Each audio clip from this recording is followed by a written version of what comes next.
dissect the full price cycle of Ethereum. Classic ICO pattern at point 1. We have discussed this pattern in the second session. Quick momentum move at point 2. The move stops at point 3, and we can draw the reverse trend line. The stride of the uptrend is already established. A reaccumulation starts above the previous value zone, the ICO price area, and that's great, a great pattern. So what's the name of the Wyckoff event at point 4, guys? Let's start to interact. Especially new students, please type in the chat box.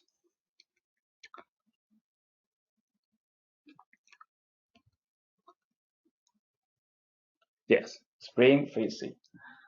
Classic spring. And what a wonderful spring.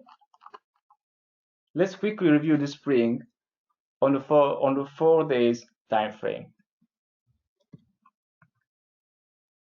I'm using this time frame just to condense more data in the PowerPoint slide. In a live environment, you just look at the daily. So let's do some backtesting. Let's play together this masochistic game. Wyckoffians have precise rules for opening a position. The spring at point 3 does not produce a higher high. Not good.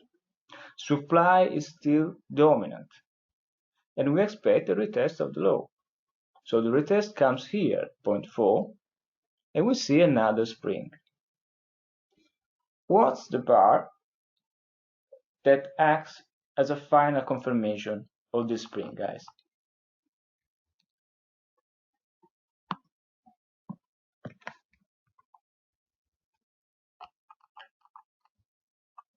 Spring action point 4 retest as a higher low and low volume, breakout of the level of the test. That's our final confirmation. Classic point of entry. By the way, there is a whole video series on Wyckoff Analytics YouTube channel called Anatomy of a Trade. It's free. You can find tons of example real trades with point of entries, stop losses placement, and so forth. By the way, in this case, someone could just buy the spring right away. But please remember that this is a very extreme environment. Trying to catch the absolute bottom could be very risky in this environment. So it's just a matter of preference, but my general rule is that the more speculative the asset is, the more I want to see confirmations to the upside. And generally, that confirmation comes very quickly. Why? Do you remember the market participants dynamic that we have studied in the second session? In a reaccumulation, when we see a low activity in phase B, what kind of price behavior we expect once market participants will come in phase D? Please type, guys.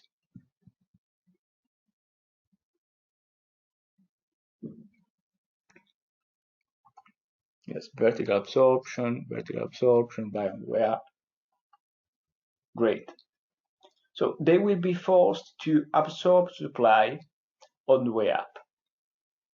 If they want to enter the market, they have to accept higher prices. So the breakout at point 6 is our confirmation bar.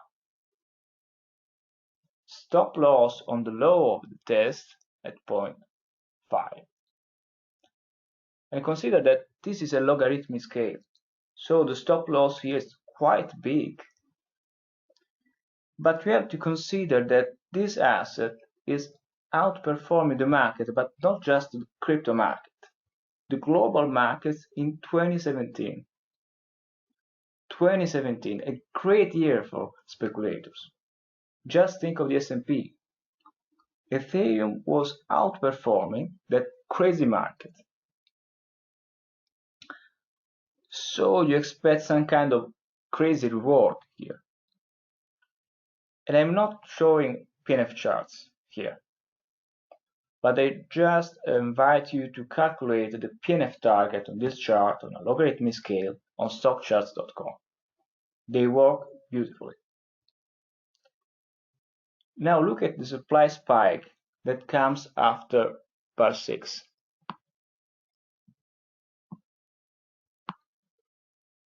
Here.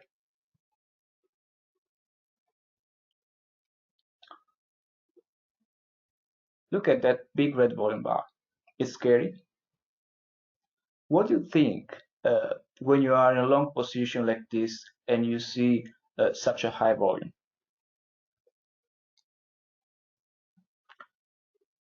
Well, I suspect that your gut is telling you there's a lot of selling here. But what's the result of this selling? The down bar has a small spread. High effort to the downside, low result. So supply here on the spot is present. But market participants are accepting higher prices. Then volume decreases. We see a series of tests, higher lows, higher highs, vertical absorption. The flash crash at point 8 reminds you that we are operating in a very low liquidity, immature market. But look how the trend develops. What a beautiful trend. Logarithmic scale.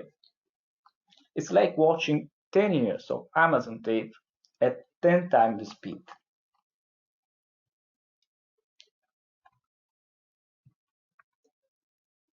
And even on the weekly chart, the log